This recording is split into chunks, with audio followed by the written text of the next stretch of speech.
ఇప్పుడు కొంతమంది పిల్లల్లో ఇమ్యూనిటీ సిస్టమ్ తక్కువ ఉంటుంది కదా సార్, అవును, వాళ్ళకు కూడా ఏమైనా ట్రీట్మెంట్స్ ఉంటాయా ఆయుర్వేదంలో? వాళ్ళకు ఉంటుంటాయి. ఓకే. వాళ్ళకు ఇప్పుడు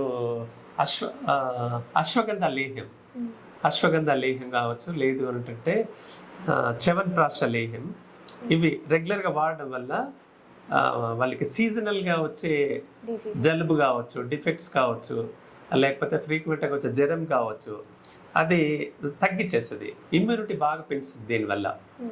మెయిన్ అది ఇమ్యూనిటీ పెరిగినందువల్ల ఆటోమేటిక్ వచ్చే ఈ చిన్న చిన్న సమస్యలు, ఆరోగ్య సమస్యలు వాళ్ళు దూరంగా పెట్టచ్చు మనం.